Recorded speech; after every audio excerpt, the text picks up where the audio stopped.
Hello everyone, welcome to tech code एरेवी। आज हम इस वीडियो में हमारे मेन स्क्रीन को बनाने वाले हैं। जब यूजर हमारा लॉगिन स्क्रीन पर आके जब लॉगिन करता है तो वो जो लॉगिन स्क्रीन से लॉगिन करने के बाद जिस स्क्रीन पर रिडायरेक्ट हो रहा था, हम उस मेन स्क्रीन को क्रिएट करने वाले हैं। ये जो वीडियो है हमारी जावा प्रोजेक्ट सीरीज की 6th वीडियो होने वाली है।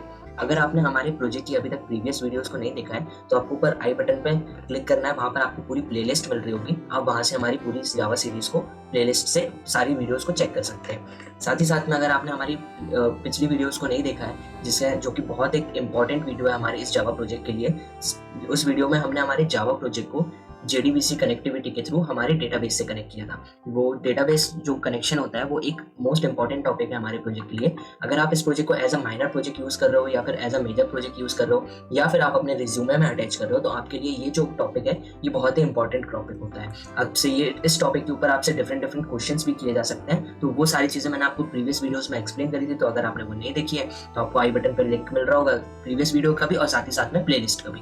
तो आप पूरी प्लेलिस्ट को हमारे चैनल पे जाकर के देख सकते हैं। अगर आपने अभी तक चैनल को सब्सक्राइब नहीं किया है तो please hit the subscribe button, channel को सब्सक्राइब कर देना। आप चैनल को सब्सक्राइब करते हो तो जो हमारा मोटिवेशन है वो बूस्ट हो जाता है, इसलिए please hit the subscribe button, please channel को सब्सक्राइब कर देना। आने वाली वीडियोस में आपको न्यू डिफरेंट यूनिक प्रोजेक्ट्स मिलने वाले हैं, डिफरेंट कोडिंग्स के ऊपर मिलने वाले हैं। यह भी जावा का है, आपको HTML CSS वेब डेवलपमेंट के ऊपर भी प्रोजेक्ट्स मिल रहे होंगे, आपको पाइथन के ऊपर भी प्रोजेक्ट्स मिल रहे होंगे। तो डिफरेंट लैंग्वेजेस में आपको यूनिक प्रोजेक्ट्स मिलने वाले हैं आगे चल के। साथ ही साथ में हम हमारे चैनल पर डिफरेंट प्रोग्रामिंग लैंग्वेजेस के कोर्स भी लाने वाले हैं, जो कि बिगिनर टू एडवांस लेवल के कोर्स होने वाले हैं। इसलिए please hit the subscribe button और साथ ही साथ में बेल आइकन को भी प्रेस कर लेना, जिससे कि आपको न्यू अपडेट्स के नोटिफिकेशंस मिलते रहेंगे। तो चलते हैं हम हमारे प्रोजेक्ट पे, लेट्स स्टार्ट। तो जैसा कि आप देख सकते हैं, हमने हमारी लास्ट वीडियोस में लॉगिन क्लास भी बना ली थी, साइन अप क्लास भी बना ली थी, स्प्लैश क्लास भी बना ली थी। साथ ही साथ में एक डेटाबेस नाम से क्लास बनाई हुई थी, जिसमें हमने हमारे डेटाबेस के कनेक्शन को स्टैब्लिश किया था। अब हमको एक और क्लास की जरूरत है, जिसको सिंपली मैं एक न्यू क्लास बना देता हूँ, जिसको मैं नेम प्रोवाइड कराता हूँ मेन क्लास। सिंपली मैं मेन अंडरस्कोर क्लास नेम देता हूँ उसको।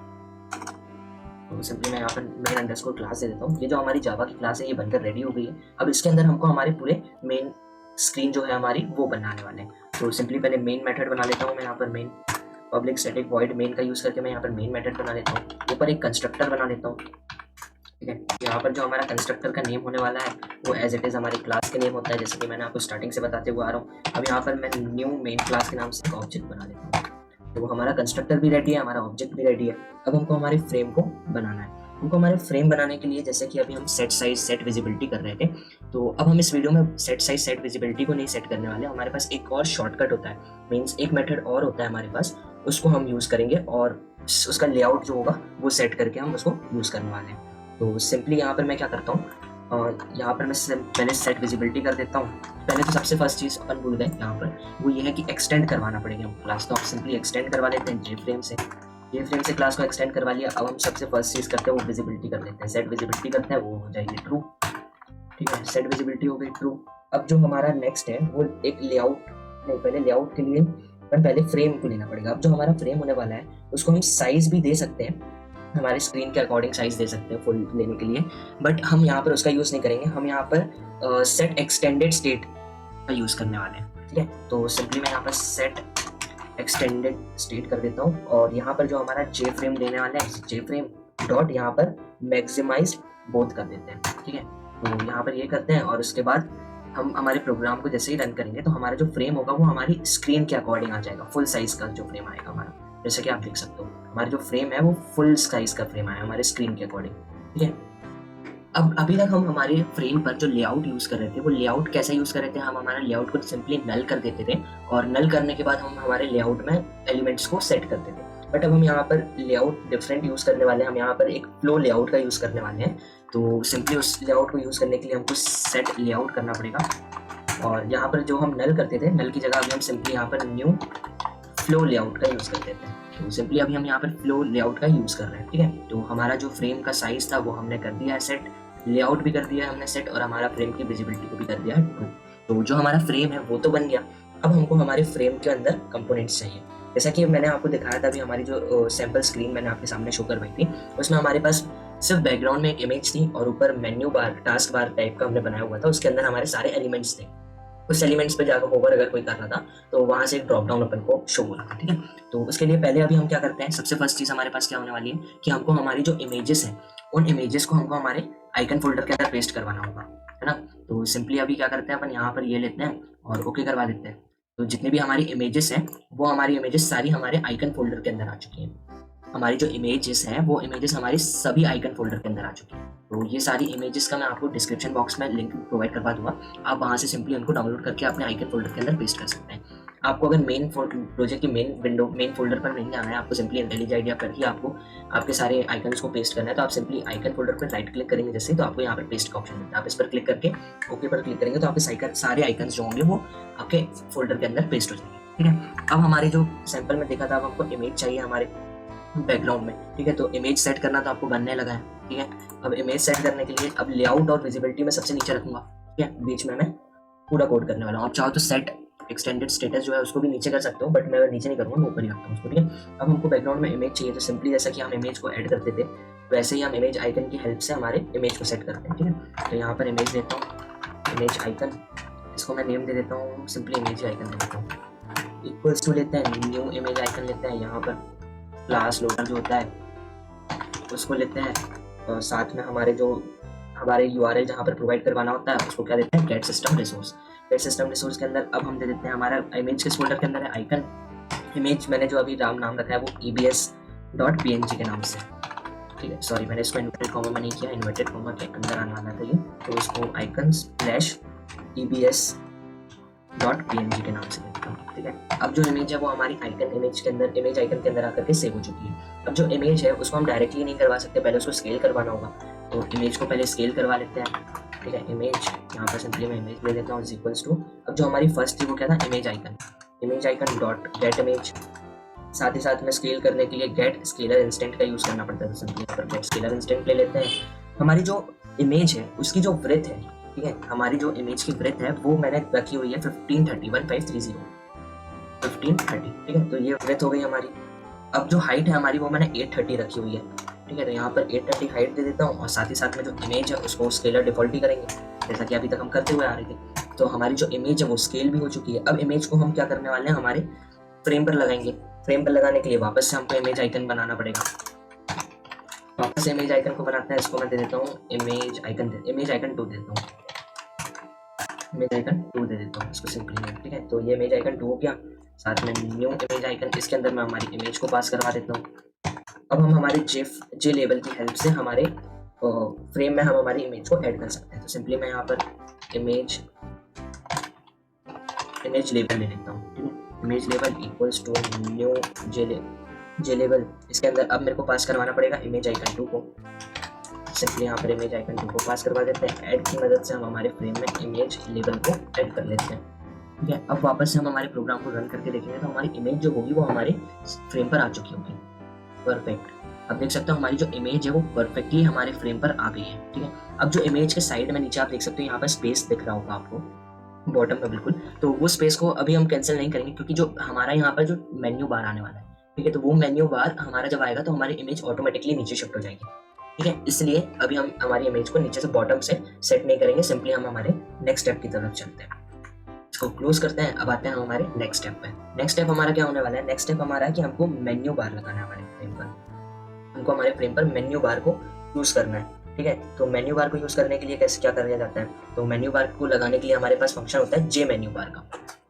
सिंपली यहाँ पर जे मेन्यू बार लेते हैं, आपको दिख रहा होगा जे मेन्यू बार आ गया। यहाँ पर मैं ले लेता हूँ मेन्यू बार, इसको नेम दे देता हूँ मेन्यू बार सिंपली, ठीक है। अगर एज इट इज नेम दे रहा हूँ मैं, क्यों दे रहा हूँ एज इट इज नेम, क्योंकि आगे चल के हमको कोड में जब हम हमारी और भी चीज़ों को करने वाले होंगे तब हमको हमारे कोड में कंफ्यूजन क्रिएट नहीं होगा, इसलिए सिंपल नेम दे रहा हूँ और जिस चीज़ को हम वहाँ पर बना रहे हैं उसी चीज़ से रिलेटेड नेम प्रोवाइड करवा रहा हूँ, ठीक है। तो यहाँ पर सिंपली मेन्यू बार ले लेते हैं, साथ में न्यू जे मेन्यू बार हो जाएगा, ठीक है। अब हमको ऐड करवाना है इसको हमारे फ्रेम पर, तो इसके लिए हमारे पास एक ऑप्शन होता है सेट जे मेन्यू बार, ठीक है। तो सेट जे मेन्यू बार जैसे ही करते हो, अब इसके अंदर आपको क्या पास करवाना होता है, आपने जो ये मेन्यू बार का जो बनाया ऊपर जे मेन्यू बार, उसको आपको सिंपली यहाँ पर पास करवाना होता है। जैसे ही आप इसको करते हो, अब हम हमारे फंक्शन जावा क्लास को वापस से रन करते हैं तो आपको मेन्यू बार जावा क्लास में विजिबल होगा। आप ऊपर साइड देख सकते हो यहाँ पर बिल्कुल एक पतली लाइन आ चुकी है, बिल्कुल पतली लाइन है यहाँ पर, तो ये जो है ये हमारा मेन्यू बार आ चुका है, बट इसके अंदर अभी किसी भी टाइप का कोई भी आइटम नहीं है, इसीलिए ये अभी बिल्कुल इसका साइज एक्सटेंड नहीं हुआ। जैसे ही कोई आइटम आएगा तो इसका साइज एक्सटेंड हो जाएगा। ठीक है, अब हमको हमारे मेन्यू बार के अंदर पहला जो हमने सैंपल इमेज में देखा था वो क्या था, वो था मास्टर मेन्यू। ठीक है, मास्टर मेन्यू का ऑप्शन था पहला हमारा। ठीक है, तो उसके लिए हमको क्या करना पड़ेगा, हमको हमारे मेन्यू बार के ऊपर जब किसी चीज को लाना होता है तो उसके लिए हमको सिंपली हमारे पास फंक्शन होता है जे मेन्यू का। ठीक है, सिर्फ हमारे पास फंक्शन होता है जे मेन्यू का। तो सिंपली हमको यहाँ पर जे मेन्यू लेना है, इसका नाम मैं दे देता हूँ मेन्यू, और साथ में न्यू जे मेन्यू। जे मेन्यू के अंदर जैसे हम हमारी टेक्स्ट फील्ड में या लेवल में के अंदर जो हम जे लेवल के अंदर जिस भी चीज़ को टेक्स्ट को पास करवाते थे वो हमारे स्क्रीन पर विजिबल होता था, वैसे ही हम जे मेन्यू में हमारे जे मेन्यू के अंदर जिस भी टेक्स्ट को पास कराएंगे वो हमारे जे मेन्यू बार के अंदर विजिबल होगा। तो सिंपली हमारा जो फर्स्ट था वो था मेन्यू, तो सिंपली मैं यहाँ पर मेन्यू दे देता हूँ, यहाँ पर मैं मेन्यू दे देता हूँ। अब इसके साथ में मैं आपको बताता हूँ, हम जो हमारी जो फॉन्ट की स्टाइल होती है उसको भी चेंज कर सकते हैं। हम डिफरेंट फॉन्ट फैमिली के थ्रू हम हमारे डिफरेंट फॉन्ट स्टाइल्स को लगा सकते हैं, टेक्स्ट को इटैलिक प्लेन स्टाइल को भी चेंज कर सकते हैं, साथ ही साथ में साइज को भी चेंज कर सकते हैं। ठीक है, तो वो करने के लिए हमारे पास एक ऑप्शन होता है, हमने जैसे मेन्यू लिया इसका नेम, जे मेन्यू का हमने नेम क्या लिया मेन्यू, तो सिंपली मैं यहाँ पर मेन्यू लेता हूँ, यहाँ पर सेट फॉन्ट का हमारे पास ऑप्शन होता है। ठीक है, जैसे ही आप सेट फॉन्ट करते हो तो आपको यहाँ पर न्यू फॉन्ट का ऑप्शन मिलता है, जैसे कि आप देख सकते हैं यहाँ सजेशन पे आ चुका है। ठीक है, जैसे ही न्यू फॉन्ट लेते हो आपको इधर पे अब 3 टाइप्स ऑफ क्रेडेंशियल्स पास करवाना होंगे। ठीक है, 3 टाइप्स ऑफ आर्ग्यूमेंट आपको यहाँ से पास करना होंगे। पहला होगा आपके फॉन्ट स्टाइल का नेम। ठीक है, सेकंड होगा फॉन्ट आपका ऐसा प्लेन होने वाला है, इटैलिक होने वाला है, बोल्ड होने वाला है, वो होगा। ठीक है, थर्ड जो आर्ग्यूमेंट होगा वो आपका फॉन्ट का स्टाइल होगा, साइज होगा, सॉरी फॉन्ट का साइज होने वाला है। साइज क्या रखना है आपको, तो मैं यहाँ पर पहले सिलेक्ट करता हूँ, मैं यहाँ पर फॉन्ट का जो नेम देने वाला हूँ वो देता हूँ मैं सेरिफ। ठीक है, तो यहाँ पर मैं सिंपली ले लेता हूँ। ठीक है, फॉन्ट का नेम ले लिया। अब यहाँ पर जो हमारा फॉन्ट होगा उसको फॉन्ट डॉट प्लेन करता हूँ। ठीक है, क्योंकि हमको इटैलिक भी नहीं चाहिए, बोल्ड भी नहीं चाहिए, प्लेन करता हूँ। अब यहाँ पर साइज में दे देता हूँ 10, सिंपली साइज जो है उसको 10 प्रोवाइड करवा देता हूँ। अब जो ये हमारा फॉन्ट स्टाइल है वो भी सेट हो चुका है, सारी चीज़ सेट हो गई है। अब मैं इसको हमारे मेन्यू बार के अंदर सेट करवा लेता हूँ। ठीक है, हमको मेन्यू बार बनाने के लिए जे मेन्यू बार का ऑप्शन होता है। मेन्यू बार के अंदर हमको किसी ऑब्जेक्ट का मतलब मेन्यू को लेने के लिए कि क्या क्या उसके अंदर क्रेडेंशियल्स होंगे, मतलब क्या क्या आर्ग्यूमेंट्स होंगे, जैसे कि एक मेन्यू ऑप्शन होगा हमारे मेन्यू बार के अंदर, तो वो लेने के लिए हमारे पास ऑप्शन होता है जे मेन्यू का।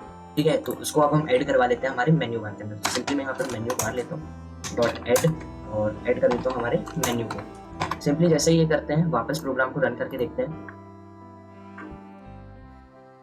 आप ऊपर देख सकते हो हमारा जो मेन्यू है वो परफेक्टली आ गया है। हमारा जो मेन्यू है वो हमारे मेन्यू बार पर आ चुका है, बट जो साइज इसका बहुत ही स्मॉल दिख रहा है, तो इसका साइज मैं इंक्रीज करता हूँ, 10 से 15 कर लेता हूँ। ठीक है, 10 से 15 कर लेते हैं। यहाँ पर वापस रन करके देखते हैं, परफेक्ट है। हमारा जो मेन्यू है वो हमारे यहाँ पर मेन्यू बार के अंदर परफेक्टली आ गया है। और जैसे कि मैंने आपको बताया था कि ये बॉटम से मैंने इमेज के साइज को सेट नहीं किया था, वो ऑटोमेटिकली जैसे ही हमारा मेन्यू बार यहाँ पर आया, हमारी इमेज का जो नीचे का जो स्पेस दिख रहा था हमको वो चला गया है, हमारी इमेज ऑटोमेटिकली नीचे शिफ्ट हो चुकी है। ठीक है, तो मेन्यू बार भी आ चुका है। अब इसके अंदर हमको ड्रॉप डाउन चाहिए।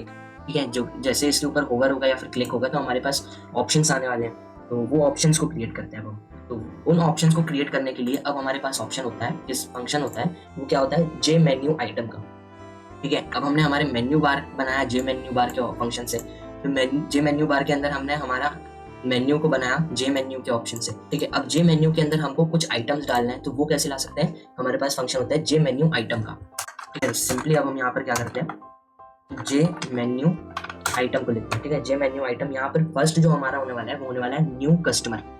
ठीक है, हमारा जो होगा वो न्यू कस्टमर होगा, तो सिंपली हम इसको नेम भी प्रोवाइड करवा देते हैं, न्यू कस्टमर।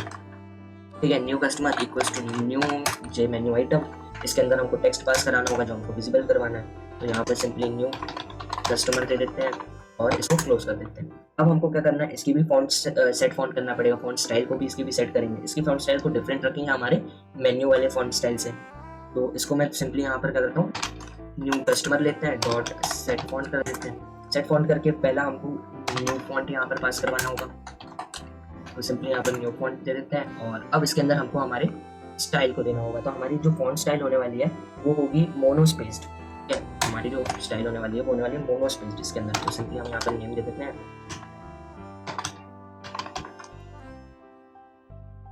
मोनोस्पेस्ड, हमारी ये होगी। अब हमारा जो टेक्स्ट है वो प्लेन होगा, सिंपली हम यहाँ पे फॉन्ट डॉट प्लेन दे देते हैं। अब साइज जो है वो हमारा यहाँ अंदर होने वाला है 14। एक कम देते हैं, क्योंकि ऐसा 15 देंगे तो वो मैचिंग का दिखेगा, बट एक कम देते हैं तो उससे क्या होगा, हमारा जो ड्रॉप डाउन की जो लिस्ट ओपन होगी वो थोड़ी डिफरेंट होगी और ऊपर वाला जो मेन्यू बार जो रहेगा आइकन वो डिफरेंट होगी।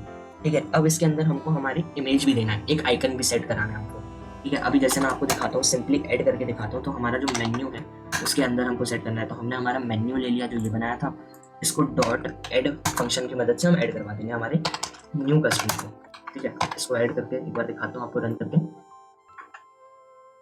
प्रोग्राम हमारा रन होना शुरू हो गया है और ये ओपन भी हो गया। आपको ये मेन्यू दिख रहा है, जैसे इस पर कोई क्लिक करेगा आपको यहाँ पर न्यू कस्टमर का ऑप्शन आ गया। ठीक है, अब ये न्यू कस्टमर के साथ में हमको यहाँ पर साइड में एक इमेज चाहिए, चाहे हम लेफ्ट हैंड साइड भी ले सकते हैं, राइट हैंड साइड भी ले सकते हैं, किसी भी साइड ले सकते हैं। और साथ ही साथ में हमने जैसा हमारे इंट्रोडक्शन वीडियो में मैंने आपको बताया था कि हमको शॉर्टकट की भी चाहिए, हम शॉर्टकट की से भी ओपन कर पाए हमारे इस आइटम को। ठीक है, तो वापस से कोड पर चलते हैं और पहले इमेज को सेट करते हैं। इमेज को सेट करना कैसे होगा, तो जैसे कि इमेज को हम सेट करते थे, हमारे अभी तक सेट करते आ रहे हैं, सेम उसी मेथड से हमको सेट करना है। बस यहाँ पर सिंपल हमको एक बार इमेज आइकन बनाना होगा। ठीक है, सिंपली यहाँ पर इमेज आइकन, यहाँ पर दे देते हैं image icon, simply image icon देता हूँ। यहाँ इमेज आइकन का ऑप्शन एक्चुअली बन चुका है यहाँ पर। ठीक है, तो यहाँ पर कस्टमर इमेज के नाम से दे देता हूँ, यहाँ पर कस्टमर IMG दे देता हूँ। यहाँ पर ये नेम अभी तक नहीं यूज नहीं किया, तो सिंपली यहाँ पर न्यू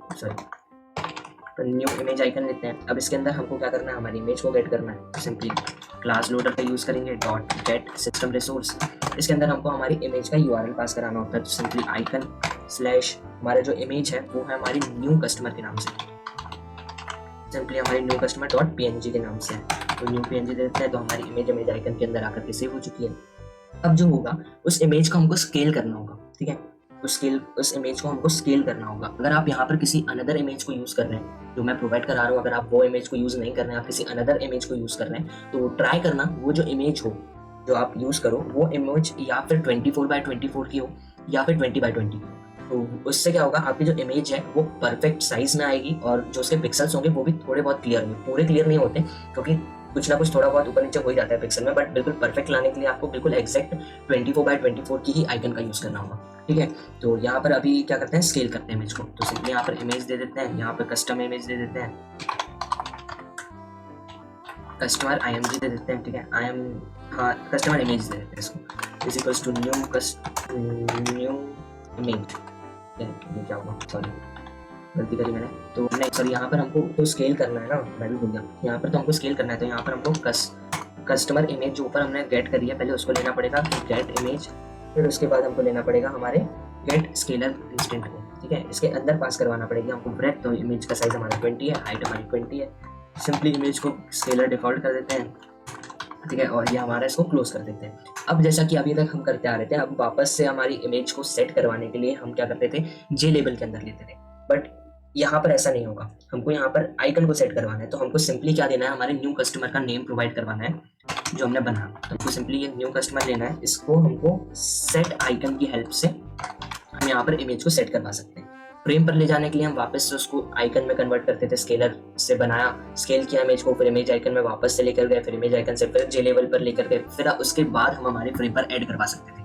बट यहाँ पर ऐसा नहीं है, सिंपली हमने इमेज को गेट किया इमेज आइकन की हेल्प से, इमेज की हेल्प से हमने हमारी इमेज को स्केल किया और सिंपली सेट आइकन की हेल्प से हम हमारी इमेज को सेट कर देंगे, हमारे आइकन को सेट कर देंगे।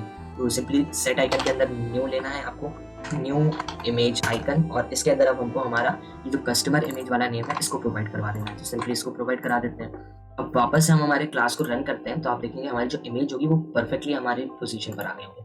इसको ड्रॉप डाउन करते हैं तो आप देख सकते हो ये जो हमारी इमेज है न्यू कस्टमर वाली वो हमारी परफेक्ट पोजीशन पर आ गई है। ठीक है, हमारी जो इमेज है वो परफेक्टली पोजीशन पर है। अब जो हमारा इमेज था वो भी आ चुका है, हमारा न्यू कस्टमर वाला ऑप्शन भी आ गया। अब न्यू कस्टमर के नीचे हमारे पास क्या ऑप्शन होने वाला था, कस्टमर डिटेल का, है ना, हमारे पास ऑप्शन होने वाला था कस्टमर डिटेल्स का। मैं क्या करता हूँ, सिंपली ये जो हमने बनाया है इसको मैं कॉपी करता हूँ, सेम एज इट इज मैं इसको कॉपी करता हूँ और मैं यहाँ पर नीचे पेस्ट कर देता हूँ।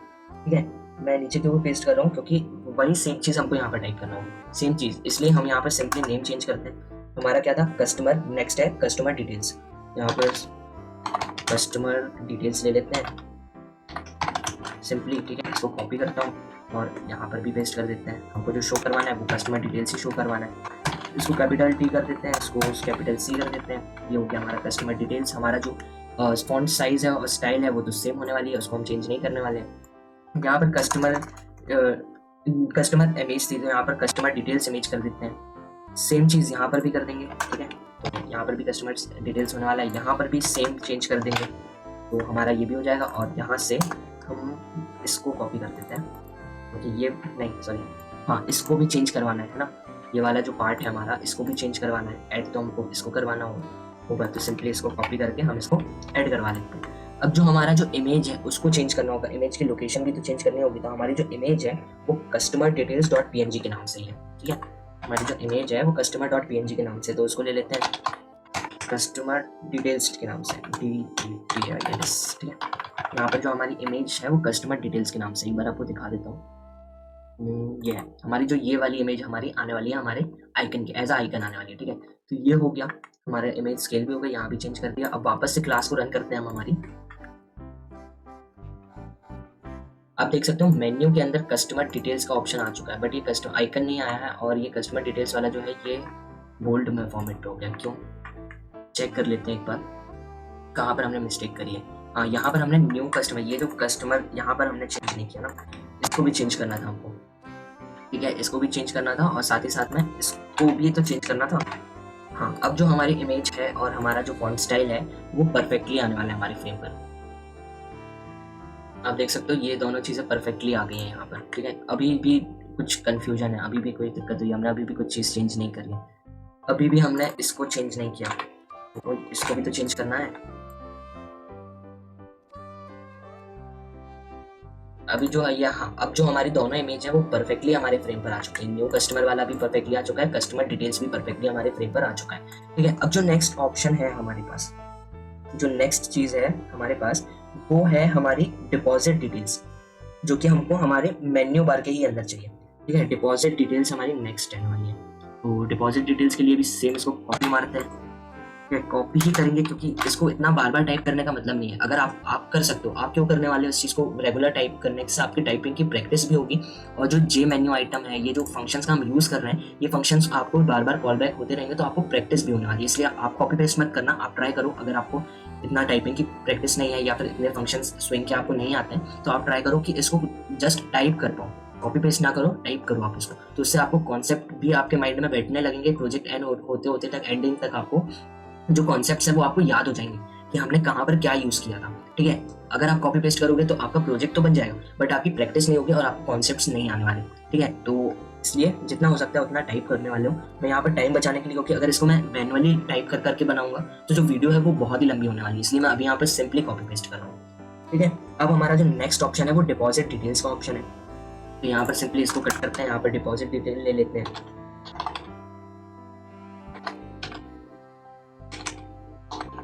तो यहाँ पर डिपॉजिट डिटेल्स ले लिया, अब इसको कॉपी करते हैं, और यहाँ पर हमको शो करवाना है क्या, डिपॉजिट ही डिटेल्स को शो करवाना है हमको। तो सिंपली यहाँ पर डिपॉजिट ले लेते हैं,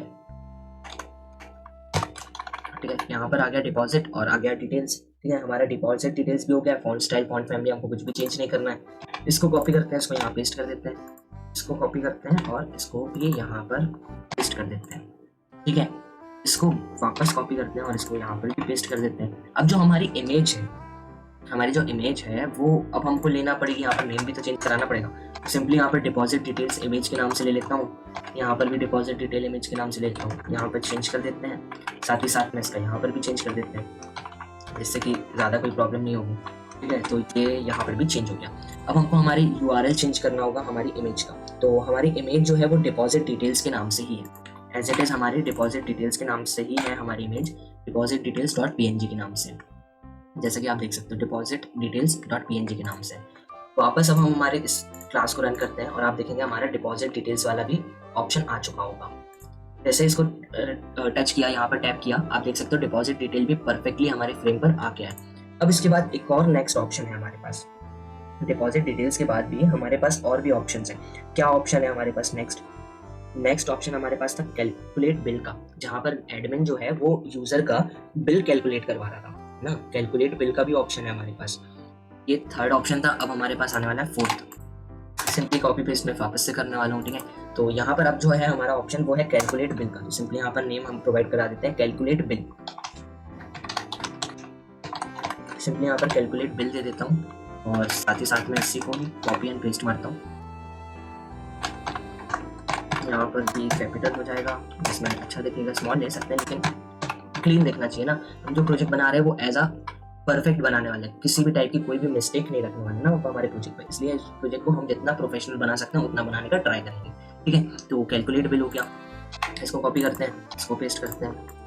यहाँ पर इमेज जो है वो भी चेंज होगी। ठीक है, यहाँ पर भी चेंज होगा, यहाँ पर भी चेंज होगा, सेम यहाँ पर भी जल्दी जल्दी कर लेता हूँ मैं।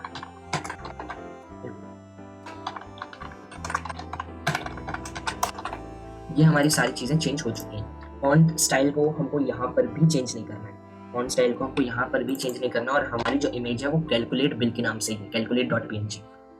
ठीक है, तो वापस प्रोग्राम को रन करते हैं, और हमारी जब क्लास रन होगी तो आप देखेंगे हमारे पास ऑप्शन सारे आ चुके होंगे, बट नहीं आया। क्यों नहीं आया? हमारे पास एरर शो हो रहा है। क्यों एरर शो हो रहा है? तो एरर इसलिए शो हो रहा है क्योंकि हमारी जो इमेज का नेम है वो कैलकुलेट बिल्स है, कैलकुलेट बिल नहीं है, कैलकुलेट बिल्स है। तो वापस क्लास को रन करता है, और अब परफेक्टली क्लास रन होना थी बट नहीं हुई। क्यों नहीं हुई? कैलकुलेट बिल्स, सॉरी, यहाँ पे कैलकुलेटर बिल है, हमारी जो क्लास है वो OR है। तो यहाँ पर इसको वापस रन करते हैं, तो अब परफेक्टली रन हो जाना चाहिए, परफेक्टली रन हो गई। ठीक है, अब जो हम यहाँ पर देखते हैं तो आप देखो कैलकुलेट बिल भी आ गया है हमारा, और साथ में हमारा जो आइकन है वो भी आ चुका है। अब हमारा जो फोर्थ ऑप्शन था वो भी आ गया है। ठीक है, इमेज का नेम परफेक्टली डालना होता है, अगर आप थोड़ा भी मिस्टेक करते हो वहाँ पर तो जो इमेज है वो नहीं आ पाती है। ठीक है, इमेज नहीं आती है, वहाँ पर प्रॉब्लम होता है इमेज को लेकर आने में, है ना। ठीक है, अब हमारा जो नेक्स्ट, ये सारी चीज़ें हमारे मेन्यू के अंदर जो कंटेंट था वो तो हमारे आगे 4 ऑप्शन हमारे मेन्यू के अंदर थे, वो हमने परफेक्टली बना ली। फर्स्ट हमारा new customer, second customer details, third deposit details, और फोर्थ कैलकुलेट बिल। मेन्यू के अंदर हमारा सारे जो आइटम्स आने वाले थे वो आ चुके हैं। अब मेन्यू के बाद हमारे पास क्या है? इन्फॉर्मेशन। मेन्यू के बाद अब जो हमारे पास नेक्स्ट आने वाला है मेन्यू के बाजू में वो आएगा इन्फॉर्मेशन। ठीक है, तो इन्फॉर्मेशन को क्रिएट करते हैं। वापस चलते हैं हम हमारे कोड पर। जैसा कि हमने हमारे अभी ऊपर जे मेन्यू का यूज़ कर रहा था, ठीक है, उसके बाद हमने जे मेन्यू आइटम का यूज़ किया था। तो सिंपली जे मेन्यू का जो हमारा पार्ट था मैं इसको कॉपी करता हूँ, इसको कॉपी करता हूँ और सिंपली यहाँ पर पेस्ट कर देता हूँ। मैं आपको बार बार बोल रहा हूँ, अगर आपकी प्रैक्टिस नहीं है, आपको इतना अच्छा स्विंग के कॉन्सेप्ट्स को नहीं आते, तो आप ट्राई करो कि जितना ज़्यादा आप टाइप कर सको, जितना ज़्यादा आप टाइप करोगे आपका उतना ही कॉन्सेप्ट बिल्ड होने वाला है, उतनी ही आपको प्रैक्टिस होगी, और कॉन्सेप्ट्स आपको टाइप करोगे तो आपको कॉन्सेप्ट्स याद रहेंगे। ठीक है, इसलिए कॉपी पेस्ट को जितना अवॉइड कर सको उतना अवॉइड करूँ। मैं बार बार बोल रहा हूँ इस चीज़ को, और मैं इसलिए कर रहा हूँ क्योंकि अगर मैं मैनुअली टाइप कर करके मैं पूरा एक एक चीज़ को बनाने वाला हूँ तो बहुत लंबा वीडियो हो जाएगा, एक एक चीज़ को एक्सप्लेन भी करना है। ठीक है, इसलिए मैं सिंपली यहाँ पर कॉपी पेस्ट कर रहा हूँ अभी, और स्टार्टिंग में मैंने टाइप ही किया है, इसी चीज़ को मैं उठा करके यहाँ पर पेस्ट कर रहा हूँ। ठीक है, कोई ऐसा नहीं कर रहा हूँ कि कहीं और से उठा करके मैं यहाँ पर पेस्ट कर रहा हूँ, वो चीज़ नहीं कर रहा हूँ मैं यहाँ पर। पहले मैंने ये चीज़ को टाइप करा हुआ है, मैंने यहाँ पर जे मेन्यू ऑप्शन जो बनाया था जे मेन्यू बार के अंदर, तो उसको मैंने मैनुअली खुद ही से टाइप किया था, सेम उसी को कॉपी पेस्ट कर रहा हूँ। ठीक है, तो आप ट्राई करो कि आप जितना टाइप कर सको उतना टाइप करो। अब जो नेक्स्ट है वो है हमारा इन्फॉर्मेशन, है ना। तो इसको मैं इन्फो नाम दे देता हूँ, मैं सिंपली इसको इन्फो नाम दे देता हूँ, और हमको जो स्क्रीन पर शो कराना है वो करवाना है इन्फॉर्मेशन। तो यहाँ पर हमने इन्फॉर्मेशन ले लिया है। ठीक है, अब क्या करेंगे, इसका जो स्टाइल है वो सेम रहेगा, और ऐड हमारा किस पे, मेन्यू पे नहीं होगा, ये ऐड हमारा ये होना, हाँ सेम करेक्ट है। ठीक है, ये हमारा जो है वो ऐड होने वाला है मेन्यू बार पे ना, तो इसको चेंज करके हमको इनको करना है, इसको चेंज करके इनको कर देना है। अब हम वापस से क्लास को रन करते हैं। आप देख सकते हो मेन्यू के बाजू में हमारे पास ऑप्शन आ चुका है इन्फॉर्मेशन का। ठीक है, ये परफेक्ट इन्फॉर्मेशन का जो हमारा जैसा हम चाहते थे वैसा ही हमारे एज अ सैंपल इमेज के जैसे हमारे पास ये भी आ चुका है। अब इसके अंदर भी हमको कुछ आइटम्स करवाना है। तो फर्स्ट आइटम हमारा क्या होगा इसके अंदर जो हमारा फर्स्ट आइटम है वो होगा अपडेट इन्फॉर्मेशन का, कि जहाँ से यूजर अपनी इन्फॉर्मेशन को अपडेट कर पाएगा। अब जो ये इन्फॉर्मेशन वाला पार्ट है ये आएगा किसके अंदर, कस्टमर जब as a customer log in होगा ना, वहां पर ये इन्फॉर्मेशन वाला शो होगा। जो मेन्यू वाला है ना, ये जो अभी जो हमने बनाया है मेन्यू वाला, यहाँ पर new customer, customer details, deposit details और कैलकुलेट बिल का ये जो ऑप्शन है ये एज अ एडमिन जब कोई लॉग इन करेगा उसको तब विजिबल होगा। ठीक है, जब as a admin log in होगा तब विजिबल होगा। अब जो इन्फॉर्मेशन वाला पार्ट है, ये वाला जो पार्ट होगा जिसमें अपडेट इन्फॉर्मेशन, चेक इन्फॉर्मेशन, ये सारी जो ऑप्शंस रहेंगे ये यूजर एज अ यूजर जब लॉग इन होगा तब विजिबल होंगे। ठीक है, वो कैसे विजिबल होंगे वो भी हम देखेंगे बाद में। ठीक है, अभी हम हमारे पूरे मेन स्क्रीन में जितने फंक्शन है वो पूरे फंक्शंस को बनाने वाले हैं। ठीक है, ओके, तो स्टार्ट करते हैं। अब यहाँ पर हमको ऐड करवाना है अपडेट इन्फॉर्मेशन को, तो सिंपली यहाँ पर जे मेन्यू आइटम ले लेते हैं, और यहाँ पर मैं इसको नेम प्रोवाइड करवा देता हूँ update information, UP information UP info दे देता हूँ, सिंपली यूपी इन्फो ले लेता हूँ यहाँ पर मेन्यू। तो ठीक है, इसको ले लिया, इक्वल्स टू न्यू ये मेन्यू आइटम हमको क्या शो करवाना है, यहाँ पर हमको नेम शो करवाना है अपडेट इन्फॉर्मेशन। सिंपली यहाँ पर ले लेते हैं, टाइप कर देता हूँ अपडेट इन्फॉर्मेशन। तो यहाँ पर अपडेट इन्फॉर्मेशन नहीं गया, ठीक है। अब हमको हमारे साइज को भी सेट करवाना था, तो सिंपली ऊपर से ही कॉपी पेस्ट मारते हैं, ठीक है। इसको कॉपी मारते हैं, यहाँ पर पेस्ट कर देते हैं। यूपी इन्फॉर्मेशन को भी कॉपी कर लेते हैं, यहाँ पर पेस्ट कर देता हूँ। यहाँ से इसको पूरा ही उठा लेता हूँ, काम करता हूँ। इसको ले लिया, इसको पेस्ट कर दिया। यहाँ से इसको उठाना पड़ेगा, यहाँ पर चेंज करते हैं, यहाँ पर चेंज करते हैं, ठीक है। यहाँ चेंज कर दिया, यहाँ पर चेंज कर दिया, ठीक है। यहाँ चेंज हो गया, यहाँ पर भी चेंज हो गया, तो यहाँ पर भी चेंज हो गया, और साथ ही साथ में यहाँ पर भी चेंज हो गया, ठीक है। ये सारी चीज़ चेंज हो गई। अब हमारा ये मेन्यू के अंदर नहीं चाहिए हमको, ये चाहिए हमारा इन्फो के अंदर। तो इसको मैं ले लेता हूँ इन्फो, ठीक है। ये चाहिए हमको इन्फो के अंदर। यहाँ पर हमको हमारी इमेज का URL देना होगा। हमारी जो इमेज है वो इमेज किस नाम से है, तो वो इमेज का जो URL है वो प्रोवाइड कराना होगा हमारा, ठीक है। तो मैंने शायद तक रिफ्रेश के नाम से रखा था यहाँ पर। एक बार देख लेते हैं, इमेज में आइकन के अंदर एक बार रिफ्रेश के नाम से था, मेरे को भी कंफर्म नहीं है, एक बार फिर भी चेक करूँगा मैं। हाँ, ये वाला जो है ये रिफ्रेश के नाम से हमारी इमेज, ठीक है। तो यहाँ पर सिंपली इसको कट करता हूँ और यहाँ पर रिफ्रेश दे देता हूँ इसको। तो सिंपली यहाँ पर इसको refresh.png में है, ये refresh.png फॉर्मेट में है, ठीक है। तो इसको वापस से क्लास को रन करता हूँ। इन्फॉर्मेशन के अंदर जैसे ही क्लिक किया इन्फॉर्मेशन पर, हमारा अपडेट इन्फॉर्मेशन का जो टाइटल है वो परफेक्टली हमारे फ्रेम पर आ गया, और साथ ही साथ में जो आइकन लगाया वो आइकन भी हमारा परफेक्टली हमारे फ्रेम पर आ गया, ठीक है। अब हमारा जो नेक्स्ट होने वाला है वो नेक्स्ट क्या होगा, किसी को याद है? अगर किसी को याद है तो प्लीज कमेंट बॉक्स पे कमेंट करके बताना कि हमारा अपडेट इन्फॉर्मेशन के बाद क्या वो ऑप्शन था हमारे पास, ठीक है। कमेंट कर दिया का। चलो, हमारा जो नेक्स्ट ऑप्शन था वो है व्यू इन्फॉर्मेशन। जे आइटम पे अभी तक अपडेट इन्फॉर्मेशन था, अब आएगा व्यू इन्फॉर्मेशन। वापस कॉपी पेस्ट मारता हूँ मैं इसको यहाँ पर, ठीक है। यहाँ पर अब जो हमारा होगा इसको मैं नेम प्रोवाइड करवाने वाला हूँ व्यू इन्फो,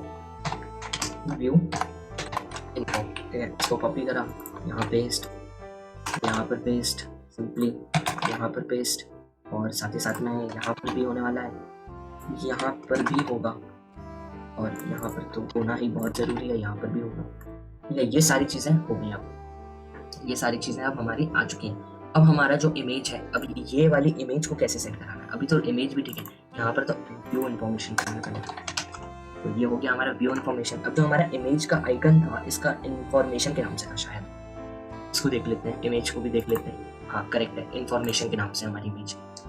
यहाँ पर रिफ्रेश को काट के यहाँ पर इन्फॉर्मेशन करते हैं, information.png के नाम से था। सेव करते हैं, हमारे क्लास को वापस रन करते हैं, तो आप देख सकते हैं हमारा जो क्लास पे दोनों ऑप्शंस आ चुके हैं परफेक्टली।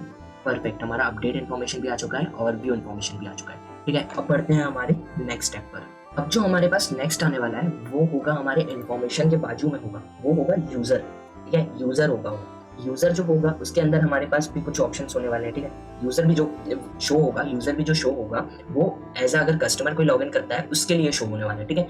यूजर वाला जो ऑप्शन है वो भी एज अ कस्टमर के लिए है, ठीक है। तो वापस चलते हैं हम यहाँ पर इसको वापस copy and paste, Ctrl+C Ctrl+V, ये वाले इसको मैं नेम क्या दे देता हूँ, यहाँ पर ये हमारा यूजर है ना, तो सिंपली इसको यूजर ही दे देता हूँ, ठीक है। यहाँ पर सिंपली इसको यूजर दे देता हूँ, और हमको शो क्या करवाना है स्क्रीन पर, वो भी यूजर ही शो करवाना है, तो सिंपली यहाँ पर भी यूजर दे देता हूँ। फ़ॉन्ट स्टाइल सेम रहेगी, फ़ॉन्ट साइज सेम रहेगा, यहाँ पर यूजर कर देते हैं, यहाँ पर भी यूजर कर देते हैं।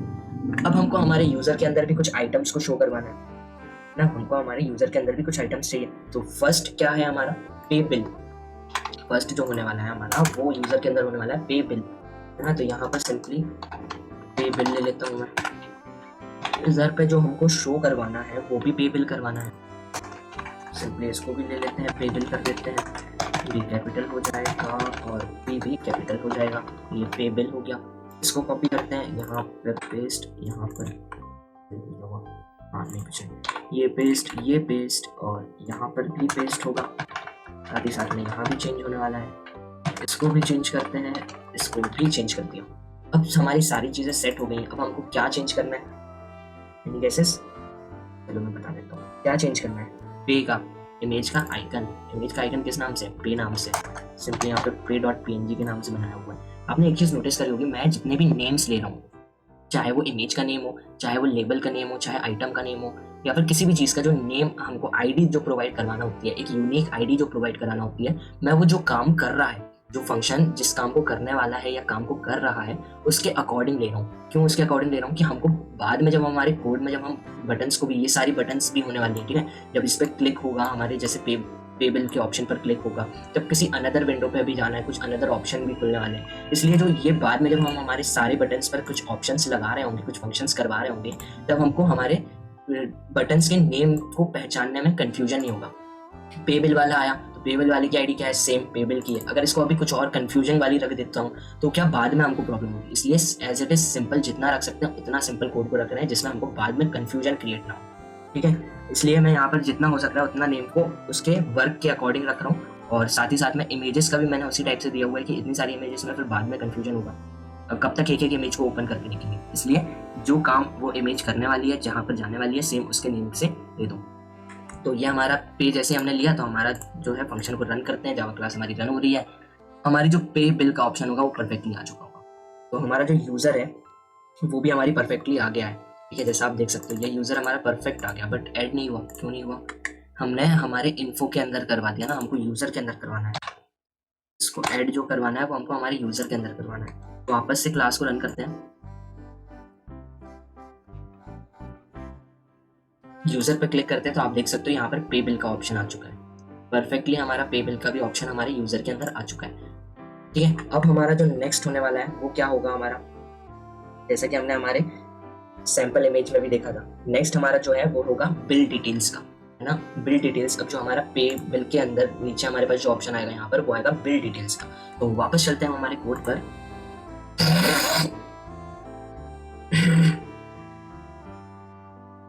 अब बिल डिटेल्स का ऑप्शन लाने के लिए हमको क्या करना पड़ेगा, सिंपली इसको कॉपी करते हैं वापस से और यहाँ पर पेस्ट कर देते हैं।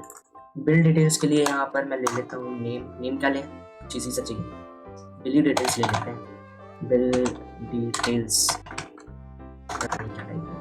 Bill details, bill details copy यहाँ पर, पहले तो यहाँ पर पेस्ट करते हैं, फिर यहाँ पर टी कैपिटल, बीच में स्पेस, बी कैपिटल, और इसको चेंज करना है, इसको भी चेंज, क्या हुआ, गलत बटन दबा मेरे से। यहाँ पर पेस्ट कर देते हैं, यहाँ पर भी पेस्ट कर देते हैं, यहाँ पर भी चेंज करना है, यहाँ पर भी चेंज करना है, यहाँ पर भी चेंज करना है, ओके ये भी चेंज कर देना, परफेक्ट। अब सिर्फ हमारे पास बच रहा, अब क्या बच रहा है, सिर्फ इमेज का URL।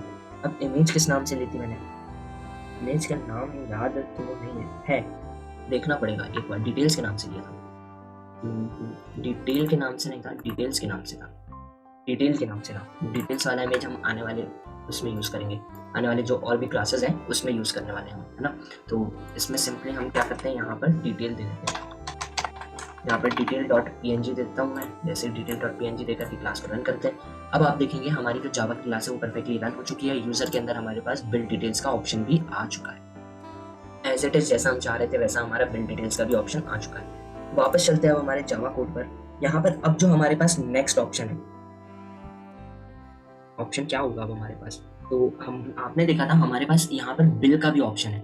हमारी जब जावा की क्लास बनेगी अब उसके अंदर हमने हमारे इंट्रोडक्शन वीडियो में मैंने बताया था हमारा इन्फॉर्मेशन के अंदर 2 आर्ग्यूमेंट्स है, 2 ऑप्शंस हैं, यूज़र के अंदर भी 2 ऑप्शंस हैं। अब इसके बाद हमारे पास एक और यहाँ पर ऑप्शन बनेगा यूज़र के बाजू में बिल नाम से, है ना। जो भी बिल पर क्लिक करेगा उसके अंदर फिर 2 ऑप्शंस होंगे, है ना। पहला तो जनरेट बिल का होगा, सेकंड ऑप्शन किसको याद है वो कमेंट पर बताना, और वो मैं अभी आपको आगे जाके बताऊंगा, लेकिन पहले उसके पहले कमेंट कर देना कि जनरेट बिल के बाद कौन सा ऑप्शन होने वाला है, ठीक है। तो वापस चलते हैं कोड पे, सिंपली यहाँ से जे मेन्यू वाला इसको कॉपी मारते हैं और यहाँ पर पेस्ट करवा देते हैं। इसको जैसे ही पेस्ट कराया, अब जो ये वाला जो है वो बिल का है, तो सिंपली इसको नेम में भी मैं ऐसा बिल दे देता हूँ, यहाँ पर भी बिल कर देते हैं।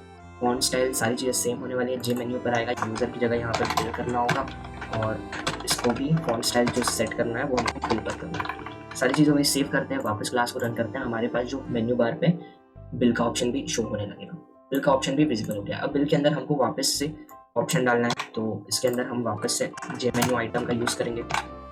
फर्स्ट आइटम जो है हमारा वो है जनरेट बिल ना, तो यहाँ पर मैं जो नेम है वो GEN बिल ले लेता हूँ, GEN बिल ले लेता हूँ, ठीक है। तो यहाँ पर पेस्ट कर देते हैं, इसको इसको कट करते हैं, यहाँ पर आ जाएगा, इसको कट करते हैं, यहाँ पर आ जाएगा, इसको भी कर दिया। सिंपली सारी जगह से चेंज करते हैं फटाफट।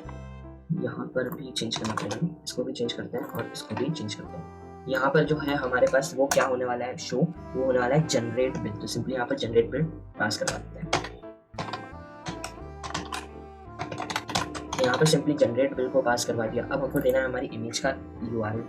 तो हमारी इमेज का नेम क्या था, हमारी इमेज का जो नेम है वो है bill.png। जैसे यहाँ पर बिल पे रखता हूँ, अब वापस से क्लास को रन करता हूँ। जैसे ही मैं क्लास को रन किया और अब आप देख सकते हो जो आइकन है वो परफेक्टली आ गया होगा। बिल पर क्लिक किया, नहीं आया, क्यों नहीं आया, यूज़र के अंदर करवाना है, इसको बिल के अंदर करवाना है, बिल किया, जनरेट बिल पे किया। अब वापस से क्लास को रन करते हैं। बिल के अंदर हमारे पास जनरेट बिल का ऑप्शन आ चुका है और साथ ही साथ में आइकन भी आ चुका है। जनरेट बिल के बाद जो सेकंड है, कमेंट किया ना सबने, नेक्स्ट क्या है, याद है कि नहीं है? नहीं है क्या? चलो बताता हूँ। नेक्स्ट है हमारे पास जनरेट बिल के बाद, बिल के अंदर जनरेट बिल, उसके बाद हमारे पास जनरेट बिल के अलावा कोई भी ऑप्शन ही नहीं है। वापस से रन करके दिखाता हूँ आपको मैं क्लास। हमारी जावा की जो क्लास है उसको रन किया, यहाँ पर हमारे पास जो बिल का ऑप्शन है उसके अंदर सिर्फ एक ही ऑप्शन है, जनरेट बिल। जनरेट बिल के अलावा किसी और ऑप्शन को हमने लिया ही नहीं है ही नहीं हमारे पास। इसके बाद हमारे पास बिल के बाद बाजू में हमारे पास फिर एक और जे मेन्यू ऑप्शन आएगा यूटिलिटी का, जिसके अंदर कैलकुलेटर और नोटपैड होने वाले थे, है ना। तो जनरेट बिल के अलावा तो कुछ और है ही नहीं।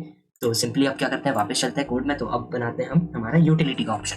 तो जे मेन्यू को वापस से Ctrl+C Ctrl+V Ctrl+C Ctrl+V, utility.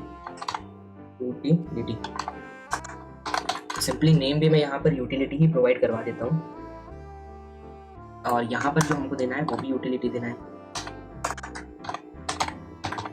तो सिंपली यहाँ पर जो हमको शो कराना है वो भी यूटिलिटी शो करवाना है ना। तो ये आ गया और यहाँ पर ऐड नहीं करना है बिल को, यहाँ पर यूटिलिटी चाहिए, यहाँ पर भी यूटिलिटी चाहिए। अब मैं क्लास को रन नहीं करूँगा, पहले हम क्या करते हैं, हमारा जो नोटपैड है वो वाला भी देख लेते हैं कैसे आएगा, ठीक है। तो सिंपली क्या करेंगे, Ctrl+C Ctrl+V, जिंदाबाद, Ctrl+C किया, Ctrl+V किया। यहाँ पर अब जो हमारा पहला ऑप्शन है वो है नोटपैड का। तो सिंपली यहाँ पर मैं नोटपैड देता हूँ, ठीक है, नोटपैड दे दिया, NOTEPAD, ठीक है। सिंपली इसको कॉपी, यहाँ पर हो जाएगा पेस्ट, ठीक है। नोटपैड का एन कर देते हैं कैपिटल, जनरेट बिल, यहाँ पर नोटपैड, इधर पर भी नोटपैड और इधर पर भी नोटपैड, यहाँ पर भी चेंज, साथ ही साथ में यहाँ पर भी चेंज, यहाँ पर भी चेंज होने वाला है और यहाँ पर भी, यहाँ पर से कितना चेंज होगा। अब जो ये हमारा नोटपैड है वो तो आ रहा था यूटिलिटी के अंदर से, यूटिलिटी के अंदर चाहिए तो यूटिलिटी डॉट ऐड फंक्शन करते हैं। तो ये हो गया। अब हमको देना है हमारे URL, इमेज किस नाम से, नोटपैड के नाम से, नोटपैड दे देते हैं। प्रोग्राम को सेव करके वापस रन करते हैं मेन क्लास को, तो नोटपैड आ चुका होगा, देख लेना, आया, आ गया, परफेक्टली आ गया, नोटपैड आ चुका है हमारे अंदर, ठीक है। हमारे यूटिलिटी के अंदर हमारा जो नोटपैड है वो आ चुका है, ठीक है। नोटपैड भी आ गया। अब नोटपैड के बाद हमारे पास एक और ऑप्शन है, नोटपैड के साथ में हमको एक और ऑप्शन रखना है। क्या रखना है, कैलकुलेटर का। तो Ctrl+C Ctrl+V। लोगों को बोर लग रहा होगा, आपको ये चीज़ बोर लग रही होगी, बट ये चीज़ बोरिंग नहीं है। जब आप इस चीज़ को मैन्युअली टाइप करके खुद से क्रिएट करोगे, सारे कंटेंट खुद से डालोगे और डिफरेंट, सबसे पहली चीज़ एज इट इज़ कॉपी मत करना, है ना। जब आप इसको बना रहे हो ना तो एज इट इज़ कॉपी मत करना। आपके पास अगर कुछ स्विंग के कॉन्सेप्ट्स आपको पता है, आपको नॉलेज है स्विंग के कॉन्सेप्ट्स के बारे में, तो आप यूज़ कर सकते हो। और साथ ही साथ में अगर आपको ज़्यादा नॉलेज नहीं है, बेसिक नॉलेज भी अगर है, तो आप क्या कर सकते हो, स्विंग की डॉक्यूमेंटेशन को रेफर करो।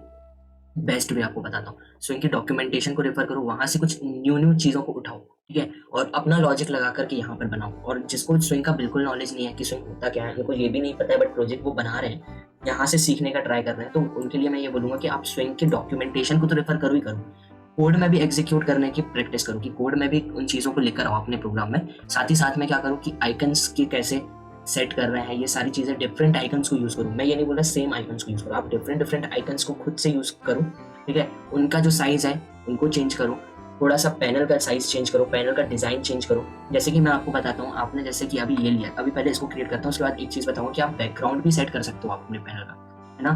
तो सेट बैकग्राउंड की हेल्प से आप जैसे ही नोटपैड का जो पार्ट होने वाला है उसका जो बैकग्राउंड भी आप सेट कर सकते हो। तो पहले इसको कैलकुलेटर को बना लेता हूँ, फिर इसमें बैकग्राउंड सेट करके मैं आपको बताता हूँ कि बैकग्राउंड कैसे सेट कर सकते हैं, ठीक है। तो ये सारी चीज़ें आप न्यू न्यू कॉन्सेप्ट लगाओ, एज इट इज कॉपी मत बनाओ, कुछ न्यू चीज़ करो, न्यू कॉन्सेप्ट लेके आओ, उसमें न्यू इंटरफेस को डिज़ाइन करो थोड़ा सा, ठीक है। हो सकता है मेन्यू बार पे सारे ऑप्शंस मत लगाओ, नीचे स्क्रीन पर लेकर आ जाओ, है ना, जहाँ पर हमारी इमेज शो हो रही है वहाँ पर लेकर आने का ट्राई करो। तो ऐसे कुछ न्यू न्यू चीज़ों को ट्राई करो, तभी आपकी प्रैक्टिस होगी और कोडिंग जो है आपकी वो थोड़ी सी डेवलप होना शुरू हो जाएगी।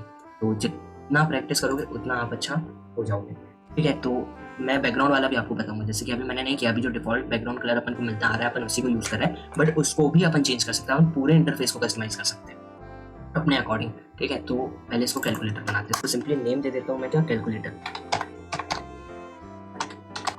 सिंपली इसको कैलकुलेटर नेम दे देता हूँ और इनको शो क्या करवाना है, कैलकुलेटर भी शो करवाना है। तो सिंपली Ctrl+C Ctrl+V, गलत हो गया ये इस बार, Ctrl+C Ctrl+V काम नहीं किया, सॉरी कुछ और दब गया होगा, ठीक है। तो Ctrl+C Ctrl+V, यहाँ पर भी चेंज, एक चेंज, सेकंड भी चेंज, थर्ड भी चेंज, यहाँ पर भी चेंज, साथ ही साथ में यहाँ पर भी चेंज और यहाँ पर भी नहीं, यहाँ पर भी चेंज।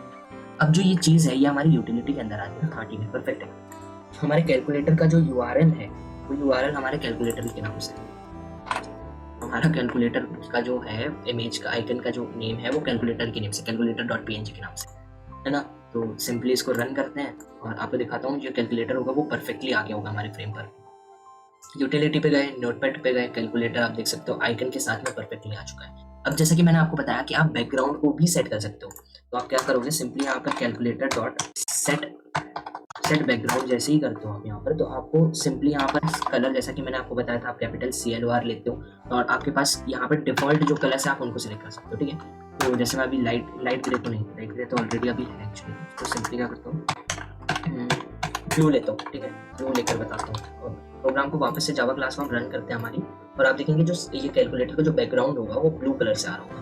यूटिलिटी पे क्लिक किया, आप देख सकते हो ये जो है ये ब्लू कलर का आ चुका है, ठीक है। अब आप ये चीज, इस चीज को भी चेंज कर सकते हो, आप जैसे ही माउस का कर्सर यहाँ पर लेकर के जा रहे हो, ठीक है, आप कैलकुलेटर के ऊपर लेकर जा रहे हो, जैसे ये होवर हो रहा है तो इसका कलर जो है वो चेंज हो जा रहा है, ठीक है। आप इस चीज को भी कस्टमाइज कर सकते हो, आपको ये कलर नहीं चाहिए, आपको ब्लैक चाहिए, यहाँ पर जैसे होवर होगा तो ये ब्लैक हो जाएगा, है ना, कलर चेंज होकर ब्लैक होगा। तो आप इन सारी चीज़ों को भी कस्टमाइज कर सकते हो। तो इन सारी चीज़ें न्यू चीज़ों के लिए और भी चीज़ें एक्सप्लोर करने के लिए आप स्विंग की जो डॉक्यूमेंटेशन है जावा की ऑफिशियल साइट पे आपको मिल जाएगी, जावा की डॉक्यूमेंटेशन आपको कंप्लीट मिलती है, आप वहाँ से उन डॉक्यूमेंटेशन को रेफर करो, बेस्ट वे होता है वो, और वहाँ से आप ये सारी चीज़ों को, न्यू थिंग्स को एक्सप्लोर करो, ठीक है। स्विंग्स के कॉन्सेप्ट में बहुत इंटरेस्टिंग है, बहुत सारी चीज़ें, वो सारी चीज़ें आप यहाँ पर से डॉक्यूमेंटेशन के थ्रू यहाँ पर इम्प्लीमेंट करो, ठीक है। अभी मैं इसको वापस चलते हैं हमारे कोड पर और मैं इसको चेंज कर देता हूँ। अगर आपको जैसे कलर एज अ कस्टमाइज डालना है आपको ना, तो जैसा मैंने बताया था बैकग्राउंड सेट करने में, तो सिंपली आप न्यू डालते हो और जैसे न्यू कलर करते हो तो आप यहाँ पर RGB वैल्यू जो होती है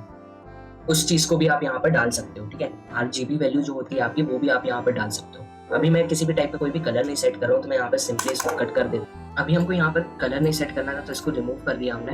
अब नेक्स्ट हमारे पास क्या होने वाला है, कैलकुलेटर भी हो गया, सारी चीज़ें हो गई। अब जो नेक्स्ट है हमारे पास वो होगा हमारा एग्जिट ना, एग्जिट भी चाहिए हमको, जिसमें से हम हमारे आईडी को लॉग आउट कर पाए। तो सिंपली यहाँ पर जाते हैं, यहाँ पर मैं इसको पेस्ट करता हूँ, यहाँ पर मैं क्या करता हूँ, एग्जिट दे देता हूँ, इसको सिंपली नेम एग्जिट देता हूँ।